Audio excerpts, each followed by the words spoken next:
Good morning friends, welcome to morning news. నేతపల్ group of channel సమర్పించేటువంటి morning న్యూస్కి మీ అందరికీ స్వాగతం తెలియజేస్తున్నా. నేను మీ కోటికే రామముదిరాజ్. నేనైతే తెలంగాణ రాష్ట్ర రాజకీయాలలో పెను సంచలనంగా మారింది. ఎందుకంటే BRS party working president Kalvakuntla Taraka Rama Rao నిజామాబాద్కు సంబంధించిన పార్లమెంట్ అనుకుంటా దానిలో నియోజకవర్గాలకు సంబంధించి సమీక్ష సమావేశం పెట్టి ఇక తెలంగాణ భవన్లో మాట్లాడిండు కదా. కాంగ్రెస్ పార్టీ అధికారంలోకి వచ్చిన తర్వాత అరే అమ్మ పురుడు పోసుకున్నది, అప్పుడే వేట కుక్కల్లాగా దాడి చేస్తున్నారు. నిజంగా ఇది రాజకీయాలు ఎట్లుంటాయో చూడుర్రి. ఇదే కేసీఆర్ 2014 అధికారంలోకి వచ్చినప్పుడు పురుడు పోసుకున్న పిల్ల మీద ఎట్లా దాడి చేస్తారా బాయ్, ఇప్పుడే పిల్ల పుట్టినప్పుడే మీరంతా ఈ రకంగా అది చేయాలి ఇది చేయాలంటే ఎట్లా చేస్తారా బాయ్ అని చెప్పేసి పెద్ద ఎత్తున అరుచుకున్నాడు. మరి ఇప్పుడు కేటీఆర్కి ఏమైనా సిగ్గుందా, లజ్జుందా? అసలు కాంగ్రెస్ ప్రభుత్వం ఇచ్చినటువంటి పథకాలపైన ఎంబడి అమలు చేయాలని చెప్పేసి వేట కుక్కల్లాగా గుంట నక్కల్లాగా ఎంబడి పడుకుంటా అరుచుకునే ప్రయత్నం చేస్తున్నారు. నిజంగా ఇది బాధాకరం. ఎందుకంటే కాంగ్రెస్ పార్టీకి అవకాశం ఇవ్వాలి. అధికారంలోకి వచ్చింది, నెల దినాలు కూడా అప్పుడే దాటలేదు. గప్పుడే ఇంత పెద్ద ఎత్తున మీరు 100 దినాలల్లో మీరు ఇచ్చినటువంటి హామీలు నెరవేర్చకపోతేనంటే ప్రజలే మిమ్మల్ని బొంద పెడతారని చెప్పేసి అప్పుడే మాటల తూటాలతో కల్వకుంట్ల తారక రామారావు అంటుంటేనంటే గుంటనక్కలు ఊసరవిల్లు చూసి కూడా సిగ్గుపడుతుంటాయి నాకు తెలిసి ఆయన మాటలు వింటుంటేనంటే. సో కాంగ్రెస్ పార్టీ అధికారంలోకి వచ్చిన తర్వాత ఇప్పుడున్న పరిస్థితుల్లో వాళ్ళు ఇచ్చిన పథకాలు కూడా అమలు చేయడం అంత ఆశమాశేవారం కాదు. ఎందుకంటే ఇప్పుడు గల్లబుడ్డిలో ఉన్నటువంటి పైసలు మొత్తము దొంగతనం చేసి ఎత్తుకెళ్ళిర్రు వీళ్ళు కల్వకుంట్ల బ్యాచ్ మొత్తము. ఇక ఆ నుంచి అమలు చేస్తారు. సో నిన్న రేవంత్ రెడ్డి కూడా వేట కుక్కల్లాగా ఎందుకు ఎంబడబడ్డారా గప్పుడే జర ఆగుర్రాబాయ్ అని చెప్పేసి ముఖ్యమంత్రి రేవంత్ రెడ్డి కూడా కల్వకుంట్ల బ్యాచ్ పైన గట్టినే అరుచుకున్నాడు. సో ఇది ప్రధానంగా మనం దినపత్రికల్లో చూడబోతున్నటువంటి వార్త. దీనికి తోడు కాంగ్రెస్ పార్టీ బీజేపీ పార్టీ ఒకటే అని చెప్పేసి తారక రామారావు గారు చెప్తా ఉన్నారు. అదేవిధంగా బీఆర్ఎస్ బీజేపీ ఒకటే అని చెప్పేసి కాంగ్రెస్ విమర్శ చేస్తూ ఉంది. సో ప్రజలు ఎవరిని నమ్ముతారు అనేది మొన్న ఎన్నికల్లోనే తేటా తెల్లమైపోయింది. సో ప్రధానంగా ఈ వార్తలపైన ఎక్కువ విశ్లేషణ చేసేటువంటి ప్రయత్నం చేద్దాం. ఇవి కాకుండా స్థానిక సంస్థల మున్సిపాలిటీలు కావచ్చు, జడ్పీలు కావచ్చు, ఇక సర్కారు తిరగబడి ఎంబడే ఇప్పుడు మరలబడ్డదిగా బీఆర్ఎస్ పార్టీ బొక్కపోరలు పడ్డది, కాంగ్రెస్ పార్టీ కుర్చీ మీద కూర్చున్నది. బీఆర్ఎస్ పార్టీ అధికారంలో ఉన్నప్పుడు స్థానిక సంస్థలకు సంబంధించి మున్సిపల్ చైర్మన్లు కావచ్చు, జడ్పీ చైర్మన్లు కావచ్చు, మొత్తం వాళ్ళే ఎలక్షన్లు అయ్యారు. ఇప్పుడు తిరగబడ్డారు అదే కౌన్సిలర్లు, జడ్పీడీసీలు మొత్తం బీఆర్ఎస్ పార్టీ పైన తిరగబడుతున్నారు, కాంగ్రెస్ పార్టీకి వస్తున్నారు, ఇక అవిశ్వాస తీర్మానాలు చేస్తున్నారు. ఎక్కడికక్కడ ఇప్పుడు అవిశ్వాస తీర్మానాల వెలువ తెలంగాణ రాష్ట్రంలో వెల్లువెత్తుతుంది. దీనిపైన పెద్ద రచ్చ కూడా జరుగుతుంది. చూద్దాం. ప్రధానంగా ఒకసారి వెలుగు పేపర్లో వెళ్ళి చూద్దాం. దానికన్నా ముందు మిత్రులందరూ దయచేసి నేతపల్కు న్యూస్ ఛానల్ మీ గొంతుకగా మీ బిడ్డ మన కోసం మన సమస్యలమైన సర్కారు కావచ్చు, లేదంటే పార్టీలు కావచ్చు, అధికారం నుంచి మొదలుకొని అక్రమాలు చేసే అవినీతి పరుల వరకు, దందాలు చేసే దొంగల వరకు బరాబర్ గల్లబట్టి ప్రశ్నిద్దాం. ఆ ప్రశ్నించేటువంటి బలం పెరగాలంటే మీరు బూస్టింగ్ ఇవ్వాలి. గదేదో కాదు, సబ్స్క్రైబ్ చేయండి, లైక్ చేయండి, షేర్ చేయండి. అంతే, ఎక్కువగా మీ నుంచి ఎక్కువ ఆశించేది లేదు. ఇక మీరు అదే ఒక్క పని చేయాలని చెప్పేసి మీ అందరికీ విజ్ఞప్తి చేస్తున్నా. పోదాం, చక్కగా వెలుగు పేపర్లకు వెళ్దాం. మాకొద్దు ఇథనాల్ ఫ్యాక్టరీ. నిర్మల్ జిల్లా దిలావర్పూరు, నర్సాపూర్ గ్రామాల మధ్య నిర్మిస్తున్న ఇథనాల్ ఫ్యాక్టరీని అక్కడి నుంచి తరలించాలని డిమాండ్ చేస్తూ రైతులు బుధవారం పెద్ద ఎత్తున ఆందోళనకు దిగారు. పనులు అడ్డుకొని కంపెనీ ఆఫీసులను ధ్వంసం చేశారు. నిర్మాణ సామాగ్రితో పాటు ఒక కారుకు నిప్పు పెట్టారు. దీంతో ఉద్రిక్తత చోటు చేసుకుందట. నిర్మల్ జిల్లాల ఇథనాల్ ఫ్యాక్టరీ మాకు వద్దని చెప్పేసి ప్రజల నుంచి పెద్ద ఎత్తున నిరసన కార్యక్రమాలు వెల్లువెత్తుతున్నటువంటి సందర్భం అది. ఇక గీడ చూడరి. Smita Sabharwal transfer.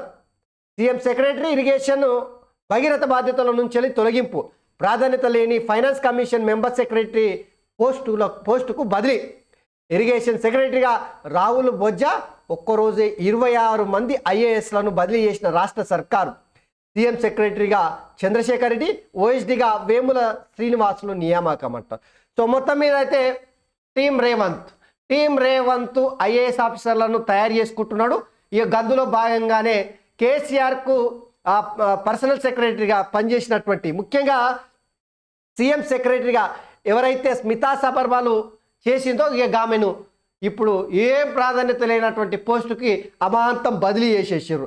Finance commission member సెక్రటరీగా బదిలీ చేసేసారు. అంటే చూడురి, సర్కారుకు కొమ్ము కాసిందనేటువంటి ఆరోపణలు అప్పుడు అయితే మస్తు వెల్లువెత్తినాయి. ఇక గాదంతోన ఇప్పుడు కేసీఆర్ సర్కారు పడిపోయింది. రేవంత్ రెడ్డి సర్కారు వచ్చిన తర్వాత ఐఏఎస్ ఆఫీసర్లు ఎవరైతే కేసీఆర్కు వంతవాడిరో, వంటరోజులుగా మారిరో గలందరినీ తీసి ప్రాధాన్యత లేనటువంటి శాఖలకు బదిలీ చేస్తున్నారు. ఇక అప్పుడు ఎవరినైతే అణచివేసారో గలందరినీ తన దగ్గరికి తీసుకొచ్చుకుంటున్నారు రేవంత్ రెడ్డి. సో ఇది ఇందులో ప్రధానంగా రాహుల్ బొజ్జాకు కీలకమైనటువంటి పోస్టు. చంద్రశేఖర్ రెడ్డిని రేవంత్ రెడ్డి సెక్రటరీగా, సీఎం సెక్రటరీగా నియమించుకున్నారు. సో ఇక్కడ ముచ్చట కూడా చెప్పుకోవాలి. వెలమ రాజ్యంలో వెలమలకు ప్రాధాన్యత ఇచ్చారు, రెడ్ల రాజ్యంలో రెడ్లకు ప్రాధాన్యత ఇస్తారు, అందులో అనుమానమే లేదు కదా. ఇక ఇప్పుడు ఇంకా తేల్చుకోవాల్సింది ఎస్సీ ఎస్టీ బీసీలు తేల్చుకోరు. ఇక ఎట్లుంటుందో రాజ్యాలు ఎట్లుంటాయి చూడరు, పాలకులు ఎట్లుంటారు. ఇక 23 మంది ఐపీఎస్ల బదిలీ, 21 మంది నాన్ క్యాడర్ ఎస్పీలు కూడా ఉత్తర్వులు జారీ చేసిన సీఎం శాంతకుమారి. అవును, అందరి మీద వేటు పడుతుంది కానీ సిఎస్ శాంతకుమారి మీద అయితే ఇప్పటివరకు వేటు పడలేదు. ఎందుకంటే చూడాలి మరి రేపు ఇంకా ఏమేం జరుగుతుందో అనేది. ఎందుకంటే చీఫ్ సెక్రటరీగా ఆమె కేసీఆర్ అధికారంలో ఉన్నప్పుడే నియమించబడ్డారు. ఇక ఇప్పుడు రేవంత్ రెడ్డి ముఖ్యమంత్రి అయ్యాడు కాబట్టి చీఫ్ సెక్రటరీ వరకు ఇప్పుడు అక్కడి వరకు అయితే ఇంకెళ్ళలే. ఐఏఎస్ ఐపీఎస్లకు అయితే స్థానచలనం అయితే కలిగించిండు. ఇక బోర్ల పడి బొక్కలు ఇరిగిన బుద్ధి రాలే, బీఆర్ఎస్ పై సీఎం రేవంత్ ఫైర్. నెల రోజులైనా కాకముందే కాంగ్రెస్ హామీలపైన పుస్తకాల, చెరుకు తోటల, అడవి పందుల రాష్ట్రాన్ని దోసుకుర్రు. లోక్సభ ఎన్నికల్లో టార్గెట్ 15 సీట్లు, కనీసం 12 గెలవాలని చెప్పేసి నిన్న కేటీ రామారావు బ్యాచ్ పైన కారాలు మిరియాలు అయితే నూరిడు రేవంత్ రెడ్డి. అయితే ఏమన్నా నెల దినాలు కూడా కాలేదు, అప్పుడే కాంగ్రెస్ పార్టీ పైన పుస్తకాలు విడుదల చేసినప్పుడు ఎందుకు నాయన అని చెప్పేసి గట్టిగానే అరుచుకున్నాడు. సో ఇక్కడ మీరు చూడురి, పిల్ల ఉంట కన్నా ముందే కుల్ల అన్నట్టు బీఆర్ఎస్ పార్టీ బ్యాచ్ మొత్తం కూడా కాంగ్రెస్ పార్టీని వెంబడించుకుంటా వేటకొడ వాళ్ళతో నరికే ప్రయత్నం అయితే చేస్తున్నారు. అప్పుడే కేటీ రామారావు ఏమన్నాడు నేను చెప్తా, కొద్దిగా ఆగుర్రి. ఈ కిషన్ రెడ్డికి ఆదాయం తగ్గిందనే ఆదిశ్వరంపై సిబిఐ ఎంక్వైరీ అడుగుతున్నారు. నేను అడిగినప్పుడు ఎందుకు విచారణ చేయించలేదు? బీజేపీ బీఆర్ఎస్ రెండు పార్టీలు కాళేశ్వరం పేరుతో దోసుకున్నాయి. పిసిసి విస్తృత స్థాయి సమావేశంలో సీఎం కామెంట్లు. కాంగ్రెస్ వచ్చాక స్వతంత్రం వచ్చిందని ప్రజలు ఫీల్ అవుతున్నారు. బట్టి విక్రమార్క చెప్పినటువంటి మాట. సో కిషన్ రెడ్డి కేసీఆర్ ఒకటే, కిషన్ రెడ్డి కేసీఆర్కు బినామీ అనేటువంటి ప్రచారం ఏదైతే ఉందో, ఈ కాళేశ్వరం ప్రాజెక్టు ద్వారా ఆయనకు అడ్డగోలుగా కేసీఆరే అడ్డగోలు దోషిపెట్టిండు అనేటువంటి ఆరోపణలు ఉన్నాయి కదా. ఇది నిజమాబద్ధం అనేది మనకు తెలియదు కానీ కాంగ్రెస్ పార్టీ వాళ్ళు ఆరోపణలు అయితే చేస్తున్నారు కదా, అది మంత్రుల నుంచి వెళ్ళి ముఖ్యమంత్రి వరకు.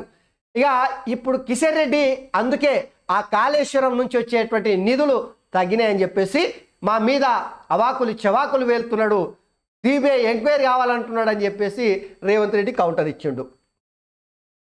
సో బీజేపీ బీఆర్ఎస్ కాళేశ్వరం పేరుతో దోసుకున్నాయని చెప్పేసి మళ్ళొక్కసారి ముఖ్యమంత్రి రేవంత్ రెడ్డి చెప్తా ఉన్నాడు. నిజంగా బీజేపీ బీఆర్ఎస్ ఒకటే కాదనేది ప్రజలే చెప్పాలి, మనకు తెలియదు.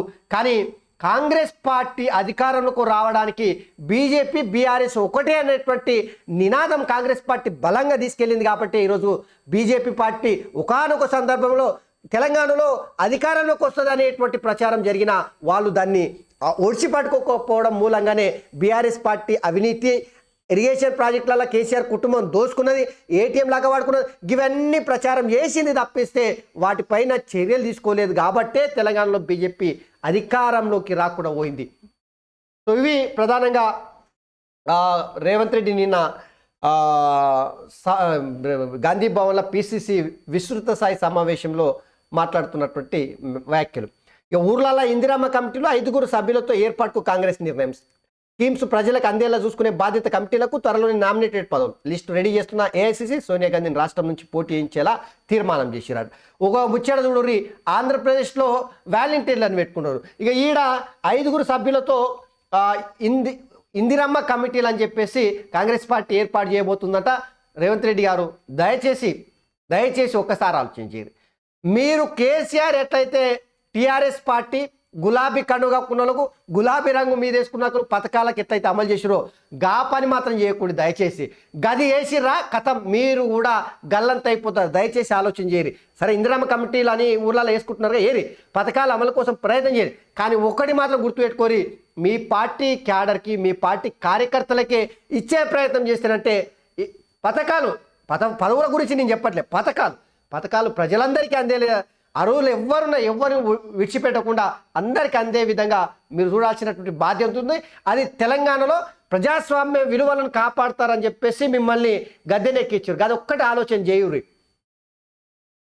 ఇక సోనియా గాంధీ తెలంగాణ నుంచి వెళ్ళి ఎంపీగా పోటీ చేయడానికి కాంగ్రెస్ పార్టీ నిన్న విస్తృత స్థాయి సమావేశం సందర్భంగా తీర్మానం చేసిరట. చూడుర్రి, కాంగ్రెస్ పార్టీ అధినేత్రి సోనియా గాంధీ తెలంగాణ నుంచి పోటీ చేస్తే ఎక్కువ ఎంపీ సీటు గెలవడానికి వాళ్ళు వ్యూహరచన చేస్తున్నట్టు మనకి ఇక్కడ అర్థమవుతా ఉంది. ఇక నామినేటెడ్ పోస్టులు మొత్తం నామినేటెడ్ పోస్టుల లిస్టు రెడీ చేస్తున్నారట ఏఐసిసి వాళ్ళు. ఐగ్యడు చూడు, ఇక మన తారక రామారావు, ఎన్టీఆర్ పేరు పెట్టుకున్న తారక రామారావు ఇక చూడు ఏమంటారు, కాంగ్రెస్ ప్రభుత్వానికి కౌంట్ డౌన్ మొదలైంది, 100 రోజుల్లో హామీలు అమలు చేయకపోతే ప్రజలే బొంద పెడతారు. 5 సంవత్సరాలకు అధికారం ఇచ్చారు. మీకు ఎట్లయితే 2 సార్లు 10 సంవత్సరాలకు 5 సంవత్సరాలకు అధికారం ఎట్లయితే ఇచ్చారో గాళ్ళకు కూడా గట్టనిచ్చారు. 100 దినాలనే ప్రజలే బొంద పెడతారా, లేదంటే మీరు బొంద పెట్టాలని చూస్తున్నారు? చెప్పరాదు ముందు. కేటీ రామారావు గప్పుడే గింత అవాకులు చెవాకులు ఎందుకు చెప్పుర్రి? కాంగ్రెస్ పార్టీని బతకని రాత్రి కొన్ని దినాలు వాళ్ళు చేస్తారా సస్తారా చూద్దాం, తర్వాత జర కొన్ని దినాలు బతకనియ్యూరి, వాళ్ళు ఏం చేస్తారనేది అవకాశం ఇయ్యూరి. గప్పుడే వేట కొడవలు వెంబడి పెట్టుకొని ఎంబడి వాడుకుంటా నరుకుతాం, పీకుతాం, వేసేస్తాం, ఇక ఉండనీయం బతకనీయం చంపేస్తామని ఎందుకు కేటీ రామారావు? జర కొన్ని దినాలు ఆగరాదు. మిమ్మల్ని చూస్తే గుంటనక్కలు కూడా నవ్వుకునే పరిస్థితి వస్తుంది ఇట్లా మాట్లాడితేనంటే. అరే కాంగ్రెస్ పార్టీ అధికారంలోకి వచ్చిన మల్త దినం నుంచెలే ఎంబడే స్టార్ట్ చేసారు. ఇక వేసేస్తాం, పీకేస్తాం, ఇలా చేత కాదు, ఉచిత హామీలు మీరేం చేసారు? మీరు తప్పు చేసిరు కాబట్టి ప్రజలు మిమ్మల్ని వండబెట్టి కాంగ్రెస్ పార్టీని నిలబెట్టారు. గదన్న బుద్ధి తెచ్చుకోరు కొన్ని దినాల పాటు. కాళేశ్వరం పైన ఏ విచారణకైనా సిద్ధం. తెలంగాణ అంటే గుర్తుకొచ్చేది కేసీఆర్ మాత్రమే. రేవంత్ సంజయ్ ఒక్కటయ్యారని చెప్పేసి విమర్శ.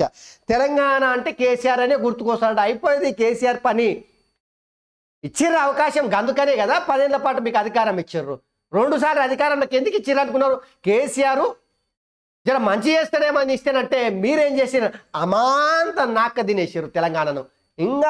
ఇంకా చూడు మళ్ళా తెలంగాణను బీఆర్ఎస్ పార్టీ ఎందుకు పెట్టుకున్నారు? భారత రాష్ట్ర సమితి అని చెప్పేసి ఎందుకు పెట్టుకున్నారు? దేశవ్యాప్తంగా చక్రం తిప్పుతాం. ఇక తెలంగాణగా ఒడిచిపోయిన కథ, తెలంగాణలో ఈ చక్రం తిప్పినాం, ఈ దేశంలో చక్రం తిప్పుతాం.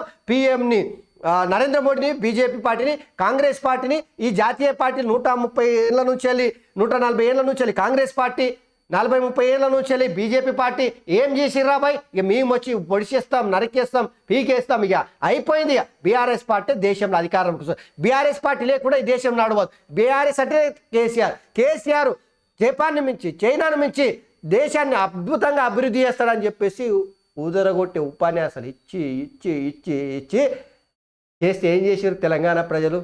ఊరి అమ్మ ఇడు ఏదో వేస్తున్నా అని చెప్పేసి అమాంతం మీ అధికారాన్ని కత్తెర పెడతారంటే ఇప్పుడు సోయి మర్చిపోయారు, మాట్లాడుతున్నారు. ఇంకా మళ్ళీ కేసీఆర్ తెలంగాణ కోసము ఉంటాడు. కేసీఆర్ అంటేనే తెలంగాణ, తెలంగాణ అంటేనే కేసీఆర్. మళ్ళొక్కసారి గిట్లనా? మీరు తెలంగాణ సెంటిమెంట్ను వాడకుర్రా నాయన. మీరు వాడే గీ ఖైదాబ్ చేసారు తెలంగాణను. రేవంత్ సంజయ్ ఒకటేరని విమర్శ చేశారట. ఇక సంజయ్ రేవంత్ ఒకటేండా, కేసీఆర్ బీజేపీ ఒకటైందా అనేది ఇప్పుడు మాట్లాడాల్సిన అవసరం లేదు. మళ్ళీ అవిశ్వాసాల లొల్లి వివిధ మున్సిపాలిటీల్లో మొదలైన రగడ, పార్టీ మారి నోటీసులు ఇస్తున్న కౌన్సిలర్లు, బీఆర్ఎస్ కాంగ్రెస్ నడుమ నంబర్ గేమ్, క్యాంపు రాజకీయాలతో హీట్ ఎక్కుతున్న పాలిటిక్స్, జమ్మికుంట కాంగ్రెస్ క్యాంపుపై బీఆర్ఎస్ లీడర్ల దాడి, తీవ్ర ఉద్రిక్తత. రాష్ట్ర వ్యాప్తంగా వివిధ మున్సిపాలిటీల్లో మళ్ళీ అవిశ్వాసాల లొల్లి మొదలైంది. అసెంబ్లీ ఎన్నికల్లో కాంగ్రెస్ గెలిచి అధికారంలోకి రావడం, ఈ జనవరితో పాలక వర్గాలకు 3 ఏళ్లు గడువు పూర్తి కావడంతో ఇన్నాళ్ళు బీఆర్ఎస్ అసంతృప్తులు రగిలిపోతున్న కౌన్సిలర్లు కాంగ్రెస్లో చేరి మరీ అవిశ్వాస నోటీలు ఇస్తున్నారు. ఈ క్రమంలో కాంపు రాజకీయాలు షురుగాగా మున్సిపాలిటీలు చేజారకుండా చూసుకునేందుకు బీఆర్ఎస్ తమ ఖాతాలో వేసుకునేందుకు కాంగ్రెస్ లీడర్లు ఎత్తుకు పై ఎత్తులు వేస్తున్నారు అంట చూడుర్రి. బీఆర్ఎస్ పార్టీ అధికారంలో ఉన్నప్పుడు అడ్డగోలుగా స్థానిక సంస్థలను మొత్తం నిర్వీర్యం చేసి, పైసలు లేకుండా చేసి, బతుకు తెరువు లేకుండా చేసి, అభివృద్ధిని కుంటుపడే విధంగా నిధులు మొత్తం కేసీఆర్కు కావాల్సినటువంటి ప్రాజెక్టుల వైపు, పథకాల వైపు మళ్లించి స్థానిక సంస్థలను మొత్తం శరవట్టిండు. అసంతృప్తి రగిలిపోయారు స్థానిక సంస్థల ప్రజాప్రతినిధులు. అది సర్పంచ్ నుంచి మొదలుకొని కౌన్సిలర్ల వరకు, జెడ్పీటీసీలు, ఎంపీటీసీలు మొత్తం కూడా ఇప్పుడు తిరగబడుతున్నారు, మరల వాడుతున్నారు. ఎవరి మీద? బీఆర్ఎస్ పార్టీ మీదే. అసంతృప్తితో ఉన్నటువంటి వాళ్ళు మొత్తం కాంగ్రెస్ పార్టీ వైపు వచ్చి ఎక్కడికక్కడ 3 ఏళ్ళు పాలక మండలి అయితే, పాలక వర్గం అయితే అయిపోయింది 3 ఏళ్ళు. ఇప్పుడు ఈ పాలక వర్గాలకు సంబంధించి 3 ఏళ్ల కాలం పరిమితి అయిపోయింది కాబట్టి ఇప్పుడు ఏం చేస్తారు? అవిశ్వాస తీర్మానం చట్టంలో ఉంది కాబట్టి అవిశ్వాస తీర్మానాలు బట్టి మరల పడే విధంగా చేస్తున్నారు. ఇప్పుడు కాంగ్రెస్ పార్టీ ఈ అవకాశాన్ని వాడుకొని బీఆర్ఎస్ పార్టీని నిర్వీర్యం చేయడానికి ఇక్కడ చూడొచ్చు మనం. సో ఇక్కడ చూడ కరీంనగర్ జిల్లా జమ్మికుంట మున్సిపల్ కౌన్సిలర్లను ఉంచిన హైదరాబాద్ శివార్లో ఓ రిసార్ట్ వద్ద దాడి చేసుకుంటున్న కాంగ్రెస్ బీఆర్ఎస్ కార్యకర్తలు. కొట్టుకొని ఆడు పాడి కౌశిక్ రెడ్డి ఉండే కదా ఉద్యరావుడు, ఏది ప్రజల్ని మభ్యపెట్టి, అరే అమ్మ ఎన్నికలలో ఏం మాట్లాడు, నన్ను గెలిపిస్తేనేమో ఊరేగింపుకు వస్తా, నన్ను ఓడగొడితే నా సావు ఊరేగింపుకు మీరు రండి చెప్పేసి ఆపొద్దన్నాడు. ఇప్పుడు ఏం చేస్తాడు? రేవంత్ రెడ్డి మీద ఎట్లా మాట్లాడి అమ్మ మామూలుగా మాట్లాడలే. సో జమ్మికుంట అంటే హుజూరాబాద్ నియోజకవర్గానికి సంబంధించిన పాలక మండలి మున్సిపల్, ఇక అక్కడి కౌన్సిలర్లు గల్లాలు పట్టుకొని కాంగ్రెస్ బీఆర్ఎస్ పార్టీ నాయకులు గుద్దులు గుద్దుకుంటున్నారు. చూడు రీడ, ఇక చూడు ఎట్లుందో పరిస్థితి. ఇంకా చాలా ఉంటుంది రేపు భవిష్యత్తులో. ఇక పెట్టుబడులతో వస్తే రాయితీలు ఇస్తాం, పారిశ్రామిక అభివృద్ధి కట్టుబడి ఉన్నాం. అమర్ రాజా, అదానీ గ్రూప్ ప్రతినిధులతో రేవంత్ రెడ్డి. సో దీనికి సంబంధించి మనం ఆంధ్రజ్యోతిలో చూద్దాం ఈ వార్త. ఐఏఎస్ ఐపీఎస్లను మళ్ళీ కేటాయించండి. క్యాట్ ఉత్తర్వులు రద్దు చేసిన హైకోర్టు. కేడర్ వివాదం కేసులో కీలక తీర్పు. ప్రత్యూష్ సినిమా కమిటీ గైడ్లైన్స్ ప్రకారం కేటాయింపులు చేయండి. అఫీసర్లందరి అభ్యంతరాలు తెలుసుకోవాలని చెప్పేసి కేంద్రానికి కోర్టు ఆదేశించిందంట. ఇక మేడారం పనులు వెరీ స్లో. మహాజాతరకు 47 రోజులే టైం, ఇంకా పూర్తిగానే టెండర్ ప్రాసెస్. మురుగుదొడ్లు, రోడ్ల రిపేర్స్కు భారీగా పనులు ప్రారంభించిన అధికారులు, ఇంజనీర్లు. సో నిధులు కేటాయించినా కూడా మేడారం జాతరకు సంబంధించి ఆసియాలోనే అతిపెద్ద గిరిజన జాతర మేడారం సమ్మక్క సారలమ్మల జాతర. ఆ జాతరకు సంబంధించి నిధులు ఇప్పటికే రాష్ట్ర ప్రభుత్వం కేటాయించింది, కానీ అధికారులు నత్తనడకగా పనులు చేస్తున్నారట చూడుర్రి. ఇక ఇరాన్లో బాంబు పేలులు 103 మంది మృతి. ఇరాన్లో కెర్మన్ సిటీ బాంబు పేలులతో దద్దరిల్లింది. ఆర్మీ కమాండర్ కాసిం సులేమానీ ఈయన మొన్న మధ్యకాలంలో 2-3 ఏళ్ల క్రితం అనుకుంటా అమెరికా డ్రోన్లు పోయించి ఇరాన్ దేశానికి సంబంధించినటువంటి ఆ దేశ ఆర్మీ కమాండర్ కాసిం సులేమానీని చంపేసింది. ఇక ఆ చంపేసినని చచ్చిపోయిన దినం సందర్భంగా గోరికాడికి వచ్చినంటే ఆడ బాంబులు పెట్టి మొత్తం 103 మందిని చంపేసారు. ఇరాన్లో చూడరు ఎట్లా జరుగుతుంది. ఇతర శాఖలకు వెళ్ళిన వీఆర్ఏలకు పే స్కేల్. వివిధ శాఖల్లో సర్దుబాటు అయిన వీఆర్ఏలకు పే స్కేల్ ప్రకారం జీతాలు ఇవ్వాలని ప్రభుత్వం ఆదేశాలు అన్ని జిల్లాల కలెక్టర్లకు ఈ మేరకు వెంటనే చర్యలు తీసుకోవాలని చెప్పేసి ఆదేశించింది. చూడుర్రి, కేసీఆర్ సర్కార్ చేసిన మంచి పని ఇది. ఎందుకంటే మంచి పని చెడ్డ పని అనేది వివిధ డిపార్ట్మెంట్లకు వీఆర్ఏలు పంపించాడు కదా, మంచి పని కాదనుకుంటా. ఎందుకంటే ఈ గ్రామాలలో ఈ ధరని తీసుకొచ్చిన తర్వాత భూ సమస్యలు ఉండే కదా, వాటన్నిటిని తెలియనియకుండా వివిధ శాఖలకు పంపించారు. ఏకంగా ఎత్తేసిండుగా వీఆర్ఓలు. గాది ఎందుకు సంబంధించి వాళ్ళకి పేస్కేల్ ఇవ్వాలని చెప్పేసి రాష్ట్ర సర్కార్ చెప్పింది. ఇడెన్బర్గ్ కేసులో అదానికి ఊరట అనేటువంటి ఇంకో వార్త ఇక్కడ చూడొచ్చు. ఇవి వెలుగులో ఉన్నటువంటి. ఒకసారి ఆంధ్రజ్యోతిలో చూడండి. ఆంధ్రజ్యోతిలో ఇరాన్లో జంట పేలులు 103 మంది చచ్చిపోయారు. ఓకే. ఖరీఫ్ నుంచి పంటల బీమా. కాంగ్రెస్ మేనిఫెస్టోలో ఇచ్చిన హామీకి జూన్లో శ్రీకారం. ప్రధానమంత్రి ఫసల్ బీమా యోజనలో చేరతారా? రాష్ట్ర ప్రభుత్వం కొత్తగా పథకం అమలు చేస్తుందా? సీఎం రేవంత్ రెడ్డి సమీక్ష తర్వాత కీలక నిర్ణయం. 5 ఎకరాల వరకు ఉచిత ప్రీమియంకు డిమాండ్. పంట బీమా లేని ఏకైక రాష్ట్రం తెలంగాణ. గుజరాత్, బెంగాల్, బీహార్, జార్ఖండ్లో సొంత పథకాలు ఉన్నాయంట. సో మొత్తం మీద అయితే రైతులకు ఒక శుభవార్త మనం ఇక్కడ చూడొచ్చు. కేసీఆర్ సర్కార్ చేసిన తప్పిదం చేయకుండా ఇప్పుడు రైతులు పంటలు పండించడానికి విత్తనాలు కావచ్చు, లేదంటే ఎరువులు కావచ్చు, బాగా కష్టపడి పైసలు కూడా పెట్టుకొని అప్పులు తీసుకొచ్చి సావుకారుల దగ్గర మిత్తికి తీసుకొచ్చిన పైసలన్నీ, రైతు బంధుదారు వచ్చిన పైసలు అన్నీ జమ చేసుకొని పంటలు వేసుకుంటుంటారు. అకాల వర్షాల వల్ల, లేదంటే ప్రకృతి వైపరీత్యాల వల్ల రకరకాలుగా నష్టపోతుంటారు. ఇగో గదాలకు బీమా వేయించడానికి ఇప్పటికీ కేంద్ర ప్రభుత్వం పథకాలు తీసుకొచ్చింది, కేసీఆర్ దాన్ని అమలు చేస్తలేడు ఈడ. సో రాష్ట్ర ప్రభుత్వం స్వతహాగా ఏమైనా పథకం తీసుకొస్తుందా, లేదంటే కేంద్ర పథకం తీసుకొచ్చినటువంటి ఫసల్ బీమా యోజనను అమలు చేస్తుందా అనేది ఇక్కడైతే తెలియదు. కానీ మొత్తం మీద రైతులకు ఒక గుడ్ న్యూస్ మాత్రం చెప్పుకోవచ్చు. రైతులు పండించే పంట నష్టపోతేనంటే ఈ బీమా పథకం అమలు చేయడం ద్వారా రైతులు లబ్ధి పొందే విధంగా, ఆత్మహత్యలు తగ్గించే విధంగా, కుటుంబాలు రోడ్డును పడకుండా ఉండే విధంగా కేంద్ర ప్రభుత్వం తీసుకొచ్చినటువంటి ఫసల్ బీమాను ఇక్కడ అమలు చేసేటువంటి ప్రయత్నం చేస్తారా, లేదంటే వీళ్ళు కొత్త పథకం తీసుకొస్తారా అనేది జూన్ నుంచి ప్రారంభిస్తారంట. చూడుర్రి, టార్గెట్ కనీసం 12 రాష్ట్రంలో లోక్సభ సీట్లన్నీ గెలవడమే లక్ష్యంగా పనిచేద్దాం. ఇందిరాభవన్లో జరిగిన టీపీసీసీ రాష్ట్ర కార్యవర్గ సమావేశంలో పాల్గొన్న కాంగ్రెస్ రాష్ట్ర వ్యవహారాల ఇన్ఛార్జి దీపాదాస్ మున్షి, సీఎం రేవంత్ బట్టి.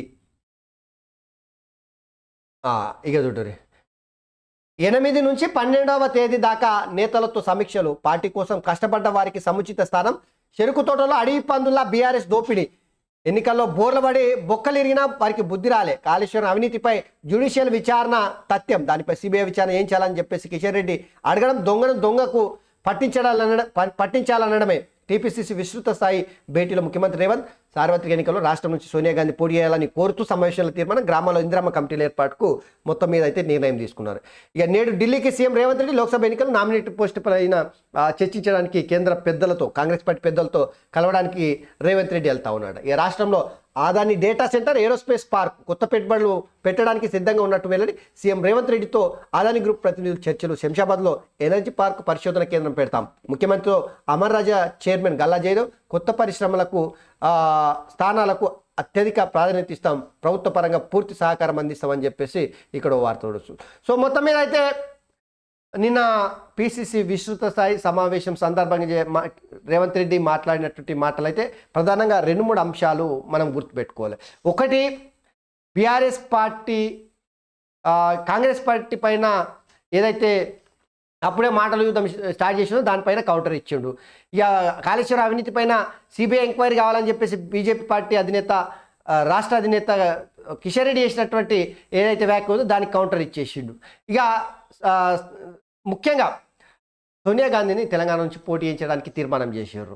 దానికి తోడు కార్పొరేషన్ల చైర్మన్లు నియమించడం కోసము ఢిల్లీ పెద్దలతో చర్చలు చేయడానికి ఈరోజు ముఖ్యమంత్రి. ఇవి ప్రధానంగా నిన్న జరిగినటువంటి సమావేశము ఉద్దేశాలు. ఇక చూడరి, అన్నకు ఆహ్వానం, జగన్ నివాసానికి వెళ్ళిన షర్మిల, కుమారుడి పెళ్లికాడు అందజేత, ప్యాలెస్లో ఉంది పావుగంటే, తర్వాత కేసరపల్లిలో భర్తతో సమాలోచన. ఇక అనంతరం ఇద్దరు ఢిల్లీకి, నేడు ఖర్గే రాహుల్ సమక్షంలో కాంగ్రెస్లోకి. నేడు సో మొత్తం మీద అయితే నిన్న వైఎస్ఆర్టీపీ అధినేత్రి షర్మిల తెలంగాణలో దుకాణం బంద్ పెట్టేసింది. కాంగ్రెస్ పార్టీ దుకాణము ఆంధ్రప్రదేశ్లో ఓపెన్ చేయడం, ఇక్కడ ఓపెన్ ఉన్నా కూడా అది మూసేసిన పాండబలగా అయిపోయింది పాపం కాంగ్రెస్ పార్టీ పరిస్థితి. ఆంధ్రప్రదేశ్లో తెలంగాణ ఇచ్చిన తర్వాత అక్కడ అధికారం కోల్పోయింది, క్యాడర్ని ఓడుకున్నది, వైఎస్ జగన్మోహన్ రెడ్డి అంతా వెళ్ళిపోయారు. సో ఇప్పుడు ఆ పార్టీని బతికించడానికి వైఎస్ బిడ్డను, షర్మిలను ఆంధ్రప్రదేశ్లో ఒక అస్త్రంగా వాడుకోవాలని చెప్పేసి కాంగ్రెస్ పెద్దలు నిర్ణయం తీసుకోవడం, ఈరోజు కాంగ్రెస్ పార్టీలో వైఎస్ షర్మిల చేరబోతుందట. నిన్న తాడేపల్లి ప్యాలెస్కి షర్మిల పోయి అన్నకు షర్మిల కొడుకు పెళ్ళి పత్రిక ఇచ్చి వచ్చిందట. కానీ అక్కడ ఖాళీ 15 నిమిషాల మాటే ఉందట. చూడర్రి, 15 నిమిషాలే ఉందంట. అన్నా చెల్లెళ్ళ బంధము విడగొట్టేసిన వైఎస్ జగన్మోహన్ రెడ్డి అయితే. సీఎం అవగానే జగన్ మమ్మల్ని దూరం పెట్టారు, విధి లేని పరిస్థితుల్లోనే ఏపీ రాజకీయాల్లోకి ఆ పరిస్థితులు కల్పించింది జగనే. కాంగ్రెస్లో షర్మిలకు ఏ బాధ్యతలు ఇచ్చినా ఓకే, అది రాహుల్ ఇష్టం, భర్త అనిల్ వెల్లడి. కడప ఎయిర్పోర్ట్లో టీడీపీ నేత బీటెక్ రవితో మాట మంచి అట్ట. సో బీటెక్ రవి పులివెందుల నుంచి జగన్మోహన్ రెడ్డి మీద ఇంతకుముందు పోటీ చేశాడు, ఇప్పుడు పోటీ చేయడానికి సిద్ధపడుతున్నాడు. అట్లాంటి వ్యక్తితోన షర్మిల భర్త అనిల్ కడప ఎయిర్పోర్ట్లో కలిసి మాట్లాడడం ఒక సంచలనంగా చెప్పుకోవచ్చు. ఆంధ్రప్రదేశ్ రాజకీయాల్లో ఏం జరగబోతా ఉంది, పులివెందుల నుంచి వెళ్ళి షర్మిల అన్న జగన్ మీద పోటీ చేయబోతా ఉన్నాడు అనేటువంటి ప్రచారం జరుగుతుంది. దానికి ఈ బీటెక్ రవి ఏమన్నా అంటే ఏ రాజకీయ కోణంలోనే కలిసి ఉంటారు, రాజకీయాలపైన చర్చ చేసి ఉంటారు అనేది మనం ఇక్కడ చూడవచ్చు. నేడు కేసీఆర్ని పరామర్శించిన జగన్ రెడ్డి వైసీపీకి భారీ షాక్. టీడీపీలో చేరిన ఎమ్మెల్సీ సి రామచంద్రయ్య, విజయసాయి బామ్మర్ది ద్వారకానాథ్ రెడ్డి, మాజీ మంత్రి దాడి వీరభద్రరావు కూడా చంద్రబాబు సమక్షంలో పెద్ద సంఖ్యలో చేరికలు. ఏపీలో టీడీపీ గెలుపునకు కృషి చేస్తామని చెప్పేసి వెల్లడించారు. అధికారంలో ఉన్న పార్టీ నుంచి వెళ్ళి ప్రతిపక్ష పార్టీ వైపు ఎవ్వరు కూడా ఓరు జనరల్గా అయితే, కానీ ఆంధ్రప్రదేశ్లో దానికి భిన్నంగా అధికారం పార్టీ నుంచి వెళ్ళి మొత్తం తెలుగుదేశం పార్టీ, జనసేన పార్టీ వైపు వెళ్తున్నారంటే ఆంధ్రప్రదేశ్లో జగన్మోహన్ రెడ్డి పాలన పైన ఎంత అసంతృప్తితో నాయకులు ఉన్నారో చూడరు. ఇక ప్రజలు ఎట్లుంటారో ఇక మనం చెప్పాల్సిన అవసరం లేదు. రేపు జరగబోతున్నటువంటి ఎన్నికల్లో ఖచ్చితంగా జనసేన, తెలుగుదేశం పార్టీ కూటమి గెలవడానికి ఎక్కువ అవకాశాలు కనిపిస్తున్నాయి. అక్కడైతే స్మితా సబర్వాల్పై వేటు. ఫైనాన్స్ కమిషన్ సభ్య కార్యదర్శిగా అప్రధాన్య పోస్టుకు బదిలీ చేసిన సర్కారు. రాష్ట్రంలో భారీగా ఐఏఎస్ బదిలీలు, ఒకేసారి 26 మందికి స్థానచలం. రాహుల్ బొజ్జాకు ఇరిగేషన్ శాఖ, 5 జిల్లాల కలెక్టర్లకు స్థానభ్రంశం. సీఎంఓ సంయుక్త కార్యదర్శి సంగీత, ప్రజావాణి నోడల్ అధికారి హరిచందన బదిలీ. 8 మంది ఐఏఎస్లకు అదనపు బాధ్యతలు. ఇక 23 మంది ఐపీఎస్లు బదిలీలు, 21 మంది నాన్ క్యాడర్ ఎస్పీలు. టెక్నికల్ సర్వీసెస్కు వివి శ్రీనివాస్, డిఐజీ కోఆర్డినేటర్గా భూపాల్. ఐఏఎస్ ఐపీఎస్లపై కేంద్రం నిర్ణయమే ఫైనల్. క్యాడర్ కేటాయింపుల అధికారం క్యాట్కు లేదు. ప్రత్యుత సినిమా మార్గదర్శకాలు పాటించాల్సిందే. 13 మంది అధికారులు కేటాయింపుకి హైకోర్టు తీర్పు. 10 ఏళ్ల వివాదపు ముగింపాట.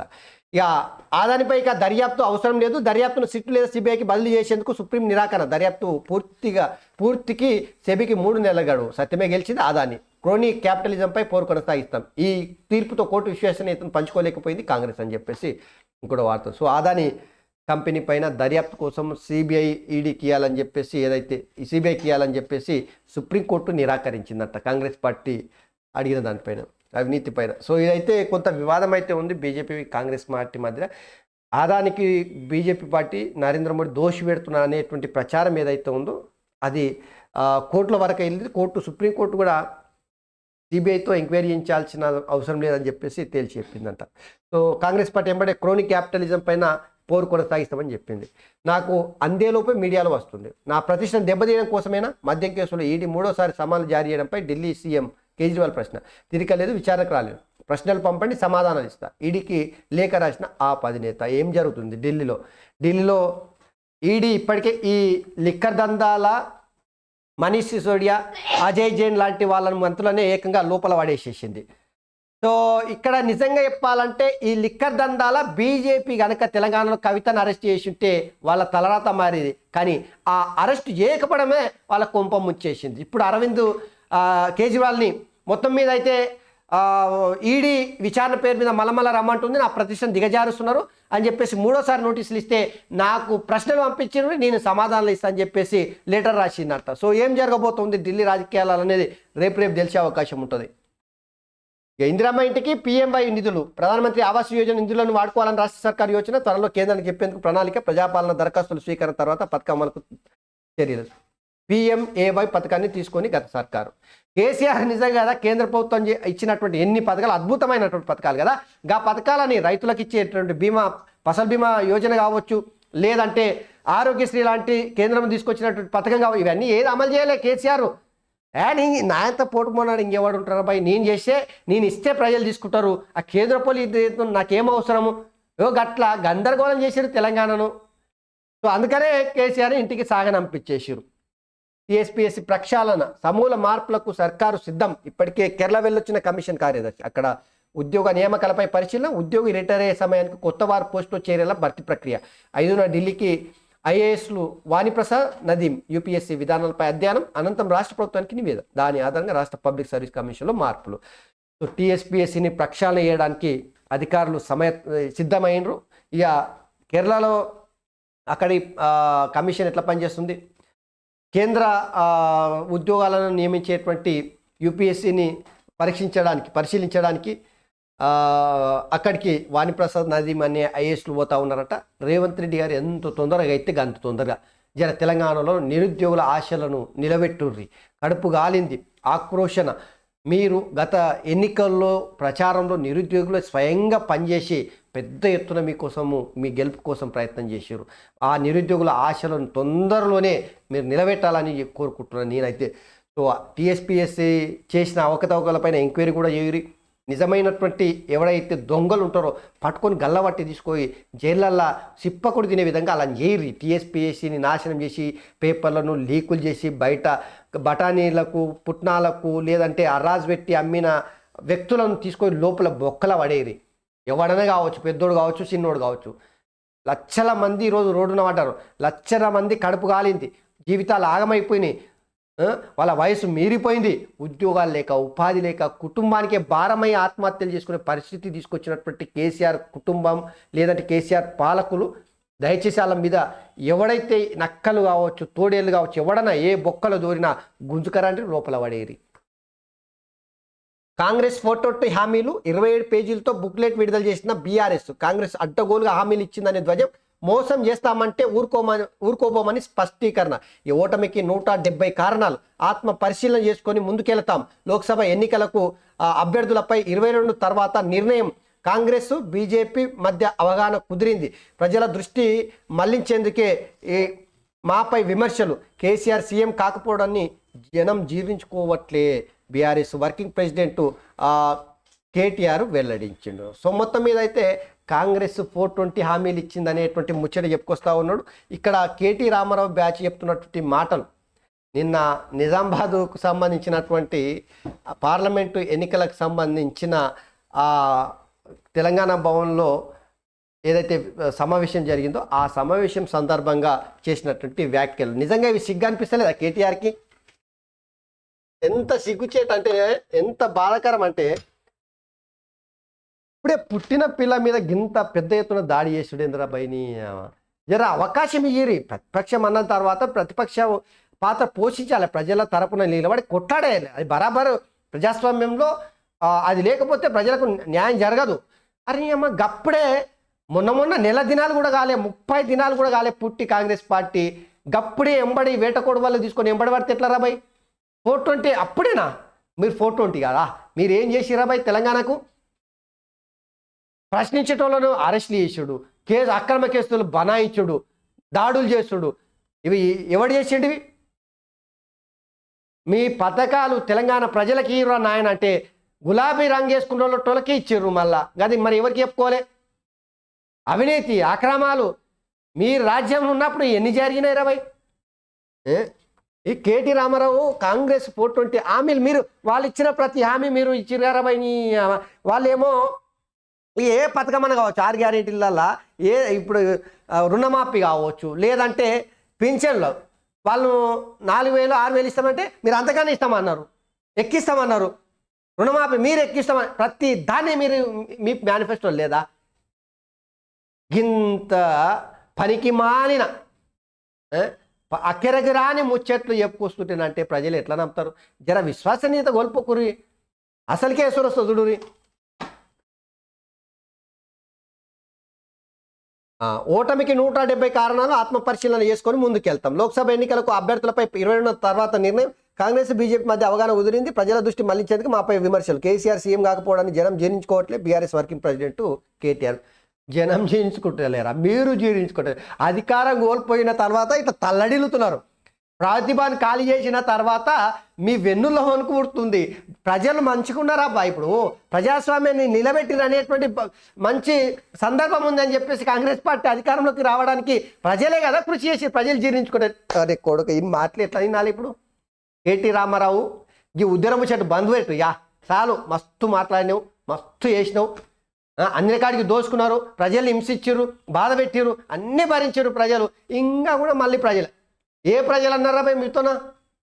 కేసీఆర్ ఓడిపోవడం వల్ల మేము బాధపడుతున్నాం, ఎవడన్నా వచ్చి రోడ్ల మీదకి వచ్చారా? జీర్ణించుకోలేకపోతున్నారు. అధికారాన్ని కోల్పోయిన మరుక్షణం నుంచే ఈ కల్వకుంట్ల కాందాన్ని మొత్తం తట్టుకుంటలేరు. ఏమనుకుంటారు ప్రజాస్వామ్యం అంటే? మీకు ఎట్లా తెలుసో చెప్పు? రాజులుగా నియంతల్లాగా ఒంటెత్తు పోకడలుతున్న మీరు పాలన చేసిన విధానం తెలంగాణ ప్రజలు ఎట్లా భరించుంటారు? మరి పంటి బిగును పట్టుకున్నారు మీ పాప పనులను మొత్తం. ఎలక్షన్లో చూపిస్తానంటే గూపకేసి గుద్దితేనంటే బండకేసి కొట్టిరు తెలంగాణ ప్రజలు. ఉట్టిగా వదిలిపెట్టలే ఏది కూడా. సో తారక రామారావు 420 కాంగ్రెస్ పార్టీ ఇచ్చిన హామీలు ఖచ్చితంగా ఉచిత పథకాల విషయంలో సందిగ్ధత అయితే ఉంది. మరి ఎట్లా అమలు చేస్తారు చూద్దాం. అవకాశం ఇవ్వాలి కదా. అప్పుడే 420 హామీలు ఎట్లా చెప్పుర్రి.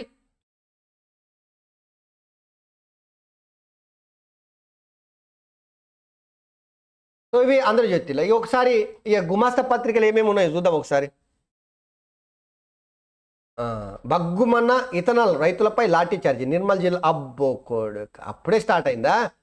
నిర్మల్ జిల్లాలో ఇథనాల్ పరిశ్రమను వ్యతిరేకిస్తూ 10,000 మంది ఆందోళన. ఫ్యాక్టరీ గోడలు, షెడ్ల ధ్వంసం, కారుకు నిప్పు, రంగంలోకి దిగిన పోలీసు. అన్నదాతలపై లాఠీ, ఫ్యాక్టరీని తరలించమంటే ఆందోళన ఉద్దితం. కర్షకుల హెచ్చరిక, నేడు బంధుకు పిలుపునిచ్చారు. సో ఇది కేసీఆర్ పాప పనులే కదా. ఇప్పుడు ఏదో బద్నాం చేయడానికి, కాంగ్రెస్ పార్టీని బద్నాం చేయడానికి రైతులపై లాఠీ చార్జ్ అనే ముచ్చడి చెప్పుకోసం 10,000 మందితో ఆందోళన. ఈ విత్తనాల ఫ్యాక్టరీ పర్మిషన్లు ఎవరు ఇచ్చిర్రా భయ్? దాన్ని నడుపుకోవడానికి అవకాశం ఎందుకు ఇచ్చిర్రు? ఇన్ని దినాలు లేని ఉద్యమం ఇప్పుడు ఎందుకు వచ్చింది? దాన్ని ఎత్తేయాలని చెప్పేసి ఉద్యమం స్టార్ట్ అయింది. ఇక సిరాజ్ సఫారీ 6 వికెట్లతో హైదరాబాద్ సంచలన ప్రదర్శన. తొలి ఇన్నింగ్స్లో దక్షిణాఫ్రికా 55కి ఆల్అౌట్. టెస్టులో భారత్పై ఇదే అత్యల్ప స్కోర్. తొలి ఇన్నింగ్స్లో 153కి ఇండియా ఆల్అౌట్. 11 బంతుల తేడాతో 6 వికెట్లు ఫట్. తొలి రోజు కుప్పగొల్నే 23 వికెట్లట. సో దక్షిణాఫ్రికా గడ్డ మీద అంటే బౌలింగ్ పిచ్లే ఉంటాయి మొత్తం. బౌలర్లకైతే స్వర్గరామం అది. ఎట్లా వాలేసుకుంటే అట్లా వికెట్లు వాడుతుంటాయి. తల్లడిల్లిపోయింది దక్షిణాఫ్రికా. ఇక సీఎంతో ఆదాని భేటీ. రాష్ట్రంలో పెట్టుబడులకు సహకరిస్తాం. అమర్ రాజా, ఆదాని గ్రూపులకు రేవంత్ భరోసా. మరిన్ని పెట్టుబడులు ప్రకటించిన అమర్ రాజా. ఏరోస్పేస్ పార్కు, డేటా సెంటర్ ప్రాజెక్టులపై ఆదాని గ్రూప్ చర్చలు. పెట్టుబడులకు సిద్ధం. సో ఆదాని గ్రూపు పెట్టుబడులకు సిద్ధము. తెలంగాణలో పెట్టుబడులు పెట్టడానికి వస్తే రేవంత్ రెడ్డి కలిసినట్టు గా వార్త రాసుకొచ్చారు. ఆదాని పైన పెద్ద ఎత్తున అవినీతి అక్రమాలు ఆపాదించేదే ఈ పత్రిక. మరి అందుకనే ఆదాని అవినీతి అక్రమాలు చేసిన దగ్గరనే మళ్ళీ పెట్టుబడులు పెట్టిస్తున్నాడు అని చెప్పుకోవడానికి ఇది. ఇక తెలంగాణకు బీఆర్ఎస్తే బలం, దళం గలం. ఢిల్లీలో తెలంగాణ వాడిని విలిపించేది గులాబీ పార్టీయే. బీజేపీ కాంగ్రెస్ కుమ్మక్కు. వారికి స్వప్రయోజనాలు ముఖ్యం. కాంగ్రెస్ హామీల అమలుకు ఇంకా 70 రోజులే అయిపోయాయి. ఉసరవిల్లి కూడా సిగ్గుపడుతుంది. ఏం చేస్తారు అబ్బాయి మీరు ఢిల్లీకి పోయి? బీఆర్ఎస్ పార్టీ ఎంపీలని గెలిపించారు తెలంగాణ అనుకుందాం. ఏం చేస్తారు మీరు ఢిల్లీకి పోయి? ఈడాధికారం లేకపోయా, గాఢాధికారం లేకపోయా. 2019 పార్లమెంట్ ఎన్నికలప్పుడు కారు ఢిల్లీలో సర్కారు, కారు 16 ఢిల్లీలో సర్కారు అన్నారు. అప్పుడే మీకు ఇచ్చింది బోర్డు 9 ఎంపీ సీట్లు. ఇక ఇప్పుడు అధికారం ఈడ లేకపోయా బీఆర్ఎస్ పార్టీ జాతీయ రాజకీయాల్లోకి అని చెప్పేసి మీరు ప్రచారం చేసుకున్నా అతి లేదు గతి లేదు. ఇక మిమ్మల్ని నేను చెప్తున్నా కదా తెలంగాణ ప్రజలారా, ఇది గుర్తుపెట్టుకోరు. రేపు జరగబోయే పార్లమెంట్ ఎన్నికల్లో బీఆర్ఎస్ పార్టీకి వచ్చేది 1 నుంచి 3 సీట్లు మాత్రమే. అవి కూడా మాత్రమే వచ్చినాయి అనుకోరి. ఈ పార్టీ ఉంటుందో ఊడుతుందో ఎవరికి తెలియదు. ఈ పార్టీ బతుకి బట్టగట్టుడే కష్టం తెలంగాణ రాష్ట్రంలో. ఇగో లేదా ఢిల్లీలో కేసీఆర్ బీఆర్ఎస్ పార్టీ ఎంపీలు ఉంటేనే తెలంగాణకు న్యాయం ఏం న్యాయం చేసిర్రా భయ్ మీరు? అంతా ఉట్టిదే, అంతా బక్వాస్ మొత్తం. డబ్బా తెలంగాణలో ఢిల్లీ వాణి వినిపించేది గులాబీ పార్టీ. గులాబీ పార్టీ అయినప్పుడు బీఆర్ఎస్ పార్టీ ఎందుకు పెట్టుకున్నారా భయ్ మీరు? టీఆర్ఎస్ పార్టీని తీసేసి మీరు ఎప్పుడైతే టీఆర్ఎస్ పార్టీని బీఆర్ఎస్గా మార్చిరో అప్పుడే మీ పుట్టి మినిగింది. ఇంకా ఢిల్లీలో తెలంగాణ వాణి బాణి వినిపించేది బీఆర్ఎస్.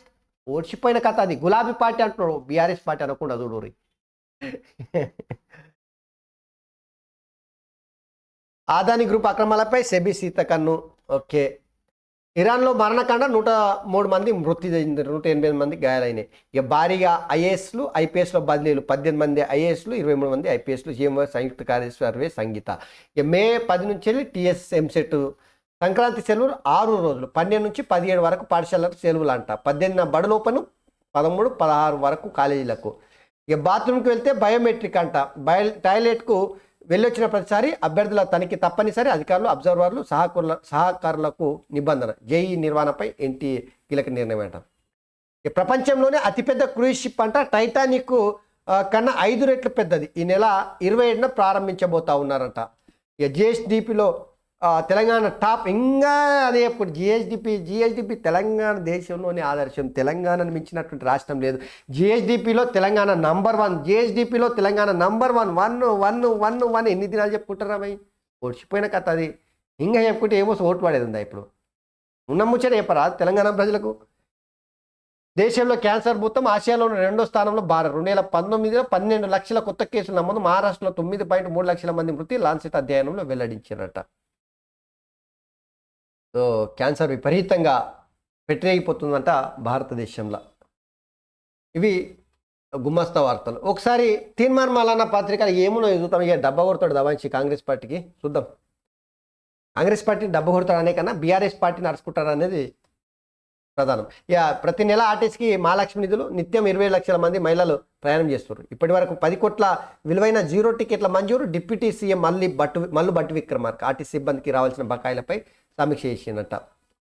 సో ప్రతి నెల ఆ మహాలక్ష్మి పథకం ఏదైతే బస్సులో ఫ్రీగా తెలంగాణలో మహిళలకు అవకాశం ఇస్తున్నారు ప్రయాణించడానికి, ఆ పథకానికి సంబంధించినటువంటి లోటు అంటే ఆర్టీసీ పడేటువంటి భారాన్ని మొత్తం ప్రతి నెల ఎప్పటికప్పుడు ఆర్టీసీకి ప్రభుత్వం ఇస్తుందని చెప్పేసి మల్లు భట్టి విక్రమార్క డిప్యూటీ సీఎం గారు చెప్తున్నారు. అనాథ పిల్లలకు 2% రిజర్వేషన్, ప్రభుత్వ పాఠశాలలో కాలేజీ సీట్లలో రిజర్వేషన్ వర్తింపు, దత్తత నిబంధనలు సరళీతరం చేయాలి. అధికారులకు మంత్రి సీతక్క ఆదేశాలు. ప్రాథమిక పాఠశాల పరిసరాల్లోనే అంగన్వాడీ కేంద్రాలని చెప్పేసి సీతక్క చెప్తుంది. ఇక వీఆర్ఏల జీతాలకు క్లియరెన్స్ అనేటువంటి వార్త చూడవచ్చు. అక్కడ కోవట్లు ఎవరో ప్రజలకు తెలుసు, ఎవరు రహస్యంగా కలుస్తున్నారో ప్రజలు గమనిస్తున్నారు. బీజేపీ జాతీయ ప్రధాన కార్యదర్శి బండి సంజయ్ కిషన్ రెడ్డి బీఆర్ఎస్ బినామీ అన్న పొన్నంకు కౌంటర్. మంత్రుల్లో అప్పుడే అహంభావం కనపడుతుందని చెప్పేసి వ్యాఖ్యలు చేసిండు. తెలంగాణలో అమరాజ పెట్టుబడులు. దివిటిపల్లిలో లిథియం అయాన్ బ్యాటరీ తయారీ ప్రాజెక్టు. సీఎం రేవంత్తో కంపెనీ చైర్మన్ గల్లా జయదేవ్ చర్చలు. 4500 మందికి ఉద్యోగాలు లభించేటువంటి అవకాశం ఉంటుంది. ఇది పాలమూరు గడ్డ మీద ఎండిపోయిన పాడుబడిన ఎడారిగా మారినటువంటి పాలమూరు గడ్డ మీద ఆంధ్రప్రదేశ్ ఎంపీ, గుంటూరు ఎంపీ అనుకుంటా నాకు తెలిసి, గల్లా జయదేవ్ అమరాజ ఫ్యాక్టరీని తెలంగాణలో విస్తరిస్తూ ఉన్నాడు. 4500 మందికి ఉద్యోగాల కల్పనే లక్ష్యంగా ఇక్కడ పెట్టుబడులు. ఇంతకుముందే కేటీఆర్తో గత ప్రభుత్వంలో కేటీఆర్తో ఎంఓయూలు కుదుర్చుకున్నారు. ఇప్పుడు రేవంత్ రెడ్డిని కలిసి ఇంకా విస్తరిస్తామని చెప్పేసి ముచ్చట చెప్పుకొచ్చారు. ఇక తెలుగుదేశం పార్టీ ఎంపీ గల్లా జయదేవ్ రేవంత్ రెడ్డిని కలిసి ఈ అమరాజ కంపెనీకి సంబంధించినటువంటి పెట్టుబడులపైన చర్చ చేసి ఇక్కడ ఆయన పుష్పగుచ్చం ఇచ్చినట్టు మనం ఇక్కడ చూడొచ్చు ఫోటో. నిజంగా తెలుగుదేశం పార్టీ తెలంగాణలో బతికించడానికి ఏమైనా ప్రయత్నం చేస్తారంటే విశ్వసనీయ సమాచారం ప్రకారం, రాజకీయ విశ్లేషకులు చెప్తున్నటువంటి సమాచారం ప్రకారం తెలంగాణలో బీఆర్ఎస్ పార్టీ గల్లంతు చేయడానికి గల్లంత అవుతుంది. తెలుగుదేశం పార్టీకి పురుడు పోసుకోవడానికి మళ్ళొకసారి అవకాశం ఉంటుంది అనేటువంటి చర్చ అయితే జరుగుతుంది. ఇది ఎంతవరకు వాస్తవం అనేది రేపు రాబోయే కాలంలోనే దీనికి సమాధానం అయితే దొరుకుతుంది. ఒకటైతే నిజం, పార్లమెంట్ ఎన్నికల బీఆర్ఎస్ బొక్కబోర్ల పడితే మాత్రం ఆ పార్టీ పుట్టుమునుడు ఖాయమనేటువంటి చర్చ నడుస్తుంది. ఇక చీరెంచుకుంటున్నారు. మహిళా ప్రయాణికులపై ఆర్టీసీ సిబ్బంది చిన్నసూపు, పని లేక బస్సు ఎక్కుతున్నారు వస్తున్నారంటూ గుసరుసలు. మహిళల పట్ల డ్రైవర్లు కండక్టర్లు చులకన భావం, ఇజ్జత్కు మానసికంగా కుంగిపోతున్న మహిళా ప్రయాణికులు. పలు చోట్ల బస్సు ఆపకుండా వెళ్ళిపోతున్న వైనం, గమ్యం చేరుకునేందుకు ప్రత్యామ్నాయ మార్గాలు కరువు. కొన్ని రూట్లలో కేవలం పల్లె వెలుగు ఎక్స్ప్రెస్లే బస్సులే. ఇక డిలక్స్ బస్సులు వేస్తే టికెట్ తీసుకునేందుకు మహిళలు రెడీ. మరోవైపు సీట్ల కోసం మహిళల సిగపట్టు. ఇదైతే నిజమే. సో కండక్టర్లు డ్రైవర్లు మహిళల పైన చిన్న చూపు చూస్తున్నారట. ఇప్పుడు మహిళలు కూడా పోవాల్సిన అవసరం లేకపోయినా పుకాడికి వస్తుంది కాబట్టి ఇక దబాయించి ప్రయాణాలకైతే సిద్ధమవుతున్నారు బస్సులలో వెళ్ళడానికి. ఏందో తెలియదు కానీ బస్సులు అయితే ఈ మధ్యలో కనిపిస్తూనే లేవు, ఎక్కువ కనిపిస్తలేవు. బస్సులు తగ్గించిరా లేదంటే బస్సులు పెంచిరా, ప్రయాణికులు పెరగడం వల్ల ఆగిపోయినా ఏం తెలుస్తలే కదా. మొత్తం మీద అయితే కొన్ని రూట్లలో బస్సులు ఎప్పుడు కనిపించేవి, ఇప్పుడు అసలుకే కనిపించకుండా పోతున్నాయి. సో మహిళలకు ఇచ్చినటువంటి మహాలక్ష్మి పథకం ఏదైతుందో అది మహిళలకు వరంగా మారుతుంది. అదే సమయంలో సీట్ల కోసము సిగబాట్లు పట్టుకుంటున్నారు. ఏది సిక్కలు పట్టుకొని కొట్టుకునే పరిస్థితి మనం చూస్తున్నాం రాష్ట్రంలో అయితే. సో మహాలక్ష్మి పథకం ఒకవైపు మంచి చేస్తుంది, ఇంకోవైపు కొన్ని దుష్ఫలితాలు అయితే కనిపిస్తూ ఉన్నాయి. కండక్టర్లు డ్రైవర్లు అయితే మహిళలను చిన్నసూపు చూస్తున్నారట. చూడుర్రి, పిచ్చి పీక్స్కు ఓటమిని జీర్ణించుకోలేకపోతున్న గులాబీ బ్యాచ్. 9.5 ఏళ్లుగా ప్రజలను నిర్లక్ష్యం చేస్తూ పాలన. తాజాగా ప్రజల వద్దకు సీఎం రేవంత్ రెడ్డి ప్రభుత్వం 6 గ్యారెంటీల అమలు దిశగా అడుగులు. తట్టుకోలేకపోతున్న కేటీఆర్, హరీష్ రావు 100 రోజులు సాయం ఇస్తామన్న మాట గాలికి. లోక్సభ కోడ్ రాకముందే హామీలు అమలు చేయాలంటున్న హరీష్. 420 హామీల పేరుతోన బుక్లెట్ రిలీజ్ చేసిన కేటీఆర్. కొత్త ప్రభుత్వం వచ్చి నెల కాకముందే ఇంత అసహనమా? చర్చ అనే అంశంగా బీఆర్ఎస్ నేతల తీరు. బామర్దులు చూడండి, మాట ముచ్చిన చెవులలో గుస చెప్పుకుంటా ఏం మాట్లాడుతున్నారు. మనం అధికారం కోల్పోతే దీనికి కారణం మనమేనా లేదంటే ఎవరు అర్థమైతే లేదు. ఇవాళ కాంగ్రెస్ వాళ్ళ మీద గట్టిగా అరుచుకుందాం పారి అని చెప్పేసి మాట్లాడుకుంటున్నారో ఏందో తెలియదు.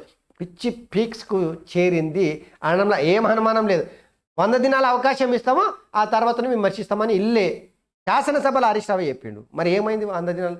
అప్పుడే కేటీఆర్ బుక్లెట్లను ఏకంగా ప్రచురించి పంపిణీ చేస్తున్నారంట చూడుర్రి కాంగ్రెస్ పార్టీ పైన.